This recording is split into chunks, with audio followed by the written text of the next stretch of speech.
Satu hal yang ku rindukan, ya Tuhan, selalu berada di dekatmu. Dengan segenap hati, dengan segenap jiwa, ku menanti di hadiratmu. Lebih dalam lagi ku rindukan Tuhan, lebih dari segala yang ada. Lebih dalam lagi ku cinta Kamu Yesus, ku mengasihimu.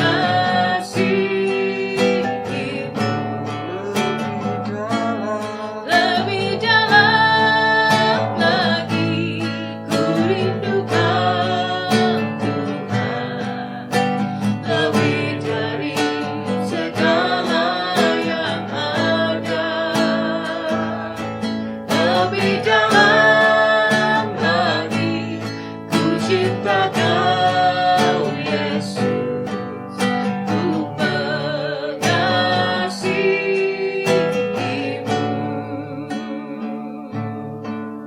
Ku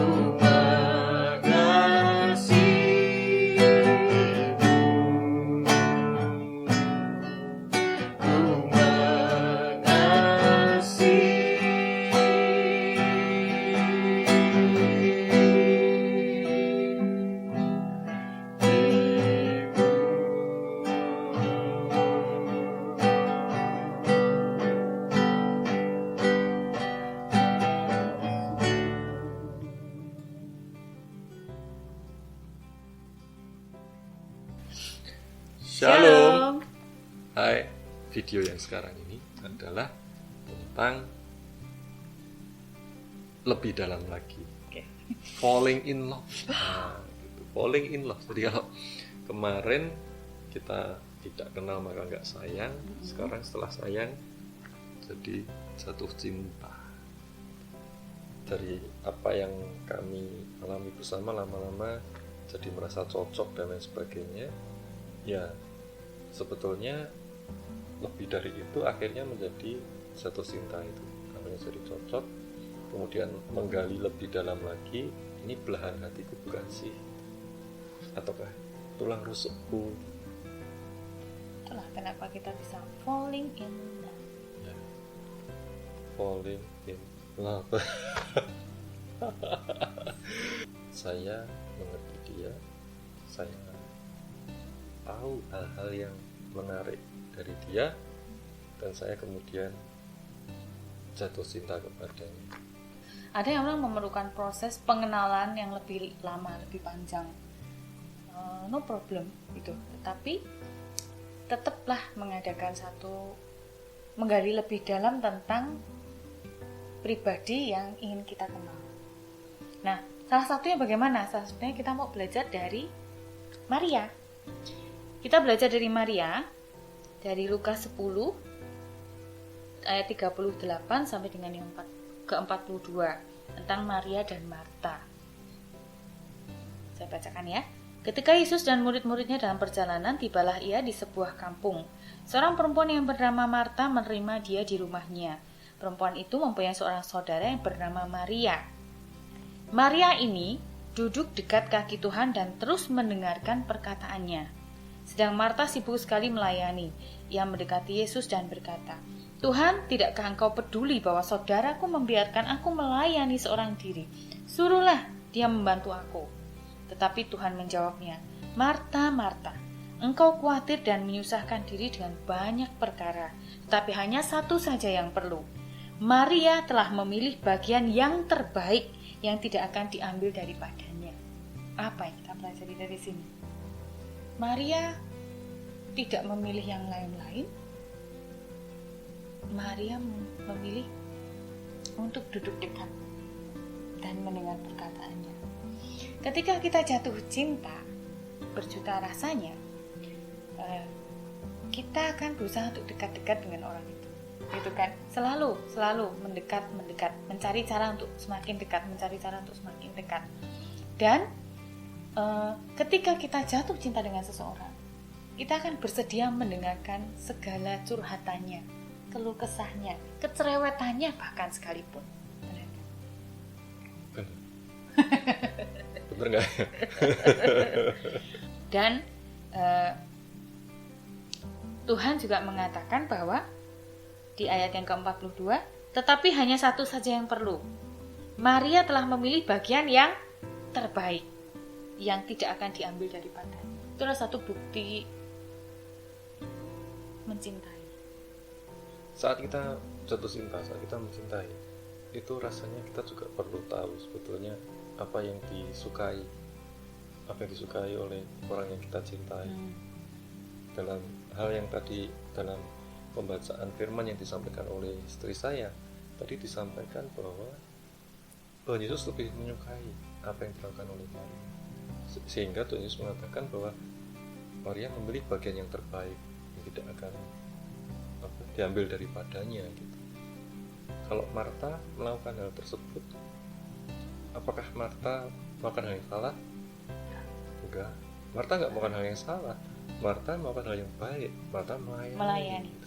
Dan kalau Marta enggak melayani, mungkin waktu itu enggak ada hidangan, enggak ada hidangan dan sebagainya. Sehingga kenapa Marta ngomong sama Tuhan Yesus? Tuhan Yesus, tolong nih Maria disuruh bantuin aku gitu kan. Tapi satu yang Marta lupa, Marta nggak ngerti apa keinginan Tuhan Yesus, apa yang disukai Tuhan Yesus itu Marta nggak tahu. Yang dia tahu adalah mempersiapkan segala sesuatu untuk menjadi sajian jamuan gitu. Bagi tamu. Nah, saat Maria melakukan hal yang lebih disukai oleh Tuhan Yesus, maka keluarlah pujian dari Tuhan Yesus kepada Maria. Nah, pertanyaannya, saat kita jatuh cinta pada seseorang, apakah kita itu mengetahui apa yang disukai dan tidak disukai? Apakah kita juga mengetahui apa isi hatinya yang terdalam? Kita bisa tahu apa yang disukai dan tidak disukai kalau apa? Kita mengenal, berdekatan dalam waktu yang lama, berdekatan dalam artian juga berkomunikasi. Kalau kita berdekatan tapi cuma diem aja, ya nggak sama aja. Ya. Nah itu justru yang terjadi zaman sekarang kan. Kita berdekatan tapi masing-masing bawa gadget. Berkomunikasi sama orang lain. Nah. Kayaknya aja bersebelahan, tapi ternyata pikirannya nggak di situ. Pikirannya di gadget, di handphone. Kediskusi yang justru dilakukan di luar apa yang terjadi di antara aku dan kau. Nah, itulah yang sebetulnya perlu kita cermati ya, yang perlu kita refleksikan pada diri kita sendiri. Apakah kita mengenal Tuhan kita? Dan apakah Tuhan juga mengenal kita? Yes. Falling in love datang dari kedekatan yang intens, yang terus menerus. Jadi kita harus berdekatan terus menerus.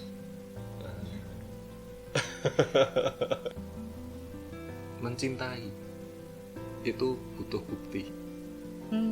Buktinya apa kalau kamu mencintai? Saya ngomong saya mencintai istri saya. Buktinya apa? Buktinya adalah saya melakukan apapun sampai akhirnya sampai istri saya jadi istri. Pacar saya jadi istri bagi saya. Kemudian setelah jadi istri saya, apa yang saya lakukan? Ya saya harus melakukan apa yang membuat dia nyaman. Nah, yang mau saya katakan adalah bagaimana pasangan saya tahu bahwa dia dicintai. Kalau bukan dari apa yang kita lakukan. Dari dulu yang minggu lalu kami sampaikan, dari surat menyurat, dari telepon di wartel masa itu. Itulah yang harus kita lakukan. Itulah yang harus kita tunjukkan. Nah, demikian juga kalau kita sama Tuhan. Apa yang akan kita lakukan gitu? Kita ngomong kita mengasihi Tuhan, kita mengasihi Tuhan, kita mengasihi Tuhan. Yang perlu kita perhatikan adalah, betulkah Tuhan itu jadi nomor satu? Apa yang akan kita usahakan untuk lakukan? Itu berarti kita menganggap itu adalah hal yang penting. Kalau kita tidak mau melakukan, berarti kita tidak menganggap penting. Ya. Kita tidak menganggap penting pelayanan, berarti kita tidak menganggap penting Tuhan. Kalau kita tidak menganggap penting saat teduh, berarti kita juga tidak menganggap penting Tuhan. So, buktikan kalau kamu mencintai Tuhan, lakukanlah apa yang Tuhan suka. Gimana kita tahu apa yang Tuhan suka? Sekali lagi, Bacalah surat cinta dari Tuhan. baca surat cinta Tuhan, kenali Tuhan, maka kita akan tahu apa yang Tuhan suka. Cinta butuh bukti. Kalau kita pernah dengar juga ya, cinta butuh pengorbanan. Betul? Cinta butuh pengorbanan, cinta butuh bukti. Dan itu iya, itu benar. Kalau kita yang sama manusia aja melakukan itu, sama Tuhan bagaimana? Tuhan yang sudah pelihara kita, Tuhan yang sudah berkati kita, yang sudah sedemikian baik, bahwasanya Tuhan itu baik untuk selama-lamanya kasih setianya. Kan? Gitu kan? Cinta butuh bukti. Kalau kamu mencintai, buktikan. Dekat, komunikasi, dengar perkataannya, cari tahu apa yang disukai, apa yang tidak disukai. Lakukan apa yang disukai. Hindari apa yang tidak disukai. Itu cinta. Tuhan adalah pribadi, Tuhan adalah pribadi yang dekat, Tuhan ada di mana-mana, Tuhan ada di sekitar kita. Bahkan ketika kita melakukan long distance relationship. Ketika kita mencintai, sosok yang kita cintai itu ada di sini, dekat, di hati. Dekat di hati. Jadi jangan pernah merasa bahwa aku kan hidup di sini, Tuhan hidup di sana. No, jangan pernah begitu. Karena apa yang kita lakukan di sini untuk Tuhan, ya kita harus melakukan itu dengan iman bahwa Tuhan juga di sini. Karena Tuhan memang ada di sini. Dekat di hati. Dekat di hati. Luar biasa pembicaraan kita malam hari ini, kiranya jadi berkat buat kita semua. Ingat selalu yang namanya falling in love perlu dibuktikan. Kita berdoa. Bapa, kami bersyukur untuk saat ini. Kami percaya Engkau tahu bahwa kami mengasihimu, Engkau tahu bahwa kami mencintaimu, dan kami akan lakukan hal-hal yang menyukakan hatimu. Kami akan belajar untuk mengerti apa yang Engkau suka melalui firman-firman-Mu. Terima kasih Bapa, mampukan kami untuk melakukan hal tersebut, karena itulah yang Engkau mau. Terima kasih. Saya berdoa untuk setiap yang menyaksikan video ini Tuhan, biarlah kasih yang dari Tuhan menjangkau mereka, sehingga mereka boleh merasakan Tuhan yang ada di tengah-tengah mereka. Tuhan yang sanggup mengubah hati seseorang sehingga mampu mengenal Tuhan. Terima kasih, di dalam nama Tuhan Yesus kami berdoa ucap syukur. Haleluya. Amin. Terima kasih sudah menyaksikan video ini. Jangan lupa untuk memberikan masukan bagi kami. Silahkan Anda tuliskan di kolom komentar, komen, like video ini, subscribe, dan share sebanyak-banyaknya. Jangan lupa klik tanda lonceng supaya pada saat kami ada video baru, saudara pasti dapat notifikasinya. Ya. Terima kasih. Terima kasih. Tuhan Tuhan Yesus Yesus memberkati.